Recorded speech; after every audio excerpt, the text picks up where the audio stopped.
Okay, so today we're going to pull back the curtain on one of the biggest secrets in music production. This is the one technique that can seriously give your songs that professional polish you've been chasing. And the best part? It's not about some crazy expensive piece of gear. It's all about using reference tracks. Let's dive in. You know this feeling, right? It's the question that keeps so many of us home producers up at night. You pour hours, maybe even days into tweaking a song. The performance is there, the arrangement is solid, but when you play it back, it just doesn't hit the same way. It doesn't have that punch or that clarity of the records you absolutely love. It's such a common frustration, but believe me, there's a way out. And that way out, that solution, is using reference tracks. Seriously. The source material calls this the shortcut nobody talks about, and it's so true. It's not about buying another plugin that promises to fix everything. Nope, it's about learning to listen smarter, and we're about to break down exactly how you can do that. So, what is this secret weapon anyway? Let's get a really clear idea of what a reference track actually is, and maybe more importantly, what it's for. At its absolute core, a reference track is your reality check. That's it. It's a finished, pro-level song that you can constantly flip back to and compare against your own mix. You're not trying to copy it, not at all. You're just using it as an anchor to the real world, to stop your mix from drifting off into some weird, muddy sonic territory. And that brings us to a huge mistake a lot of people make. A reference track is not a blueprint you're supposed to follow step by step. The source material has this brilliant analogy. It's a GPS for your ears. I love that. Think about it. You're still driving the car, you're making all the creative turns, but the GPS is right there to make sure you don't get completely, hopelessly lost. The big takeaway here is that this is all about comparison, not cloning your favorite song. Okay, this is going to sound a little dramatic, but it's one of the most critical things to understand in mixing.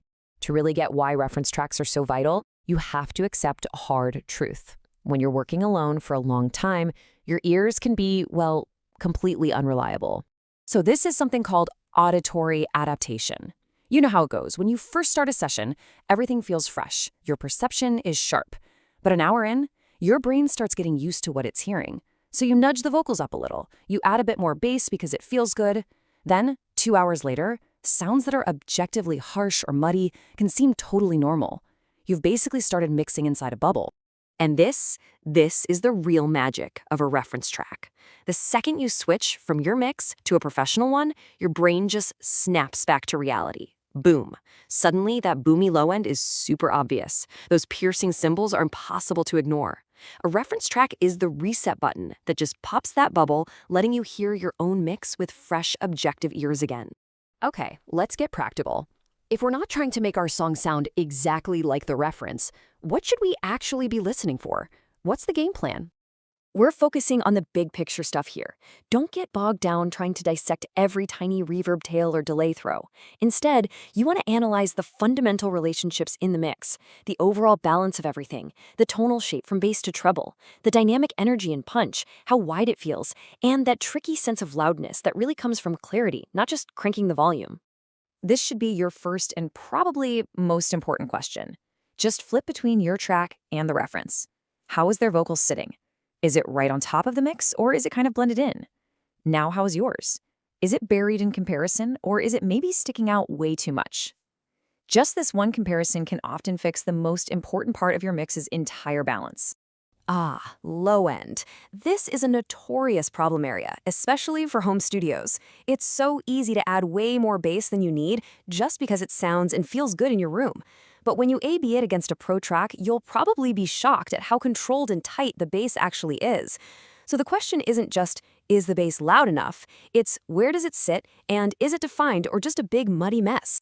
This one is all about learning the difference between professional clarity and just amateur brightness. Pro mixes, they have that air and openness, right? But they very rarely sound brittle or painful to listen to. So when you compare, listen for smoothness. If your cymbals or vocals sound harsh and pokey next to the reference, you know you've probably pushed the high end too far, likely trying to fix problems that are happening somewhere else in the mix. So of course, we live in this amazing age of AI tools that can analyze and compare tracks for us, and they're incredible. But it is so critical to have the right mindset. These tools are your assistant, they are never the final authority. You've got tools like Ozone that can show you how your song's EQ curve stacks up against a target, or Metric AB, which gives you a ton of data on dynamics and stereo width. And they are amazing for confirming what you think you're hearing. But here's the trap. You can't let the software make the creative decisions for you. If you just blindly accept an AI-suggested EQ curve, you might just strip all the personality right out of your mix.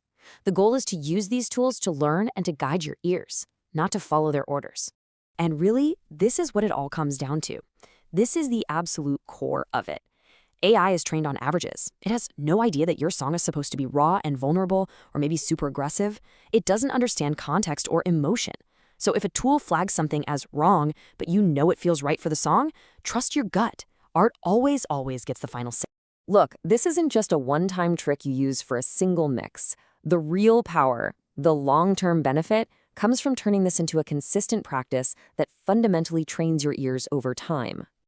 See, every single time you compare your mix to a reference, you're building your intuition. You start to internalize what a balanced mix feels like. You learn to recognize the common problems in your own work, like, hey, maybe I consistently add too much reverb, or, man, my vocals are always a little too quiet. That repetition is what's going to make you a faster, more confident, and just a way more effective mixer. Because at the end of the day, mixing has never, ever been about the plugins or the expensive gear. It's about listening. That's it. Everything else is just a tool that responds to what your ears tell you to do.